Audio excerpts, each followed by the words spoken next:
बिहार की राजनीति इस बात में उलझी हुई रही कि सरकार चलेगी, नीतीश कुमार रहेंगे या नहीं रहेंगे, लालू प्रसाद क्या करेंगे, तेजस्वी यादव का क्या होगा, जदयू के भीतर जो हंगामा चल रहा है उसे कैसे शांत किया जाए।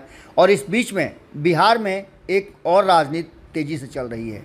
एक तरफ आपने देखा होगा कि किस तरह से लालू प्रसाद और नीतीश कुमार से अलग होकर के कई दलों ने एनडीए का दामन थाम लिया है और अब भारतीय जनता पार्टी के साथ बिहार की नई स्ट्रेटजी पर चर्चा हो रही है। वहीं आपको बता दें कि हमने खबरों में आपको बताया था इससे पहले ही कि किस तरह से नीतीश कुमार के विरुद्ध और लालू प्रसाद की दोस्ती के विरुद्ध दिल्ली में स्ट्रेटजी बन रही है और भारतीय जनता पार्टी इन सभी क्षेत्रीय छत्रपों को अधिकार दे रही है। इन लोगों को नई स्ट्रेटजी के तहत, नई जो प्लानिंग है उसके तहत बिहार में अपनी रणनीति और राजनीति का पूरा खुला छूट दे दिया है कि वो कैसे आगे बढ़ते हैं, कैसे आने वाले समय में 2024 में भारतीय जनता पार्टी के अगुवाई वाली एनडीए को लाभ मिलता है। इन सारी बातों के साथ साथ जो इंडिया गठबंधन बनाया है नीतीश कुमार ने, जिसके लिए उन्होंने ज़मीन से लेकर के जहां तक संभव था प्रयास किया, उस प्रयास का फल तो हुआ कि एक गठबंधन बन गया जो मजबूत भी नज़र आ रहा है। लेकिन अभी उस गठबंधन की जो शुरुआत है वो भी ढंग से नहीं हो पाई है। इन सारी बातों के साथ साथ एक और बात बड़ी महत्वपूर्ण है कि इस बीच नीतीश कुमार का एक फैसला बड़ा ही उल्टा पड़ गया है। ये फैसला 2020 में नीतीश कुमार ने लिया था, जैसा कि चिराग पासवान और उनके जानने वाले लोग कहा करते हैं। पशुपति कुमार पारस से चिराग पासवान को अलग कराना भी एक ऐसा ही फैसला था जो नीतीश कुमार पर भारी पड़ गया। सबसे पहले तो नीतीश कुमार ने 2020 में चिराग पासवान को एनडीए से बाहर करवा दिया। इसका उन्हें दंश झेलना पड़ा कि उनकी सीटें, आपको पता है कि 43 पर आकर अटक गए। तो दूसरा उन्होंने जो फैसला लिया वो और भारी पड़ा और चिराग पासवान को जब उनकी पार्टी अलग अलग हुई तो ये दोष भी ललन सिंह और नीतीश कुमार के स्ट्रेटजी पर पड़ा और भारतीय जनता पार्टी भी इसमें दोषी थी। भारतीय जनता पार्टी ने तो अपनी गलती स्वीकार कर ली और चिराग पासवान को गले लगा लिया। लेकिन इसका सबसे ज़्यादा घाटा अगर किसी को हो रहा है तो वो है नीतीश कुमार। एक बार फिर से चिराग पासवान ने बिहार के अलग अलग हिस्सों में अपनी शक्ति का प्रदर्शन किया है, तो वहीं अब बगल के राज्य उत्तर प्रदेश में भी उन्होंने जम करके अपनी रैली की है। और रैली के इतनी भीड़ देख करके आप अंदाज़ा लगा लेंगे कि चिराग पासवान का क्रेज़ क्या है।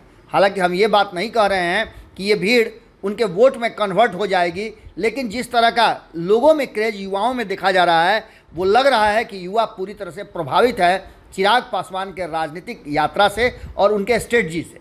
इन सारी बातों को लेकर के चिराग पासवान ने उत्तर प्रदेश में रैली करते हुए, जो आप देख रहे होंगे तस्वीरों में, काफ़ी भीड़ है, उन्होंने कई बातें कही। उसमें बड़ा ही महत्वपूर्ण बात कहा कि उनके पिता 6 प्रधानमंत्रियों के साथ काम कर चुके हैं, इसलिए बचपन से ही उन्हें राजनीति का ककहरा सीखने को मिला है। उसके बाद जिस तरह से उन्हें अकेला छोड़ दिया गया, उन्हें अलग कर दिया गया, उसने और भी उन्हें परिपक्व बनाया और मजबूती के साथ कैसे लोगों के साथ जुड़ा जाता है, सेवाएं की जाती हैं, ये सारी बातें इस स्थिति परिस्थिति ने उन्हें सिखा दिया। लोगों का एक बहुत ही ज़बरदस्त सहयोग मिला और इस सहयोग के साथ साथ चिराग पासवान ने ये भी एक बड़ी खुलासा किया है कि नरेंद्र मोदी के करीब उनके खेमे में एक नीतीश कुमार का जो कहा जाता है कि वो भेदिया है और कहीं ना कहीं इसके कारण नीतीश कुमार अभी निश्चिंत नज़र आ रहे हैं। लेकिन उनका गुप्तचर जो है वो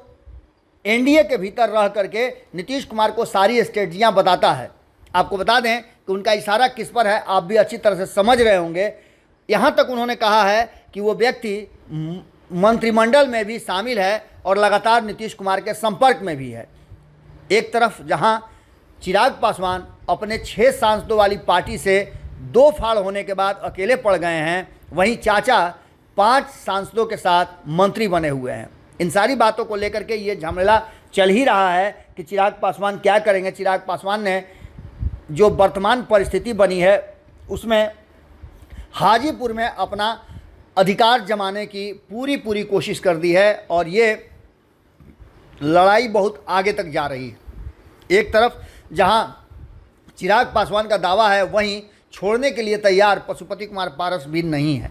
अब देखना दिलचस्प होगा कि चिराग पासवान ने जो ये बातें कही है उसका असर भारतीय जनता पार्टी पर क्या पड़ता है, किस गुप्तचर की बात कर रहे हैं वो, और नीतीश कुमार का करीबी कौन है जो मोदी मंत्रिमंडल का हिस्सा बना हुआ है।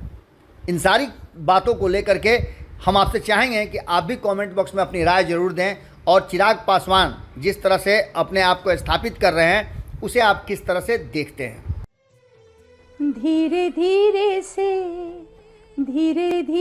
से मेरी जिंदगी में आना, धीरे धीरे से दिल को चुराना। नमस्कार, मैं अनुराधा पौडवाल 26 नवंबर को पैनोरमा स्टार सीजन 6 के कार्यक्रम में पूर्णिया बिहार आ रही हूँ। मुझे पैनोरमा ग्रुप के निर्देशक संजीव मिश्रा जी ने बुलाया है, तो हम सब मिलते हैं पैनोरमा ई होम्स में शाम 7 बजे। नमस्कार। बिहार के राजनीति और बिहारियत से सरोकार रखेनी तो सब्सक्राइब बटन दबा के चैनल के सब्सक्राइब कर ली। ओजे एगो घंटी बा, ओकरा बटन दबा देला से कुल सटीक और मारक खबर रुआ मुफ्त में मिल जाई। अगर रुआ पत्रकारिता के हमनी के नया प्रयोग में सहयोग कर चाहतानी तो ज्वाइन बटन दबा दी। पेटीएम नंबर नोट कर ली 9386816700। धन्यवाद।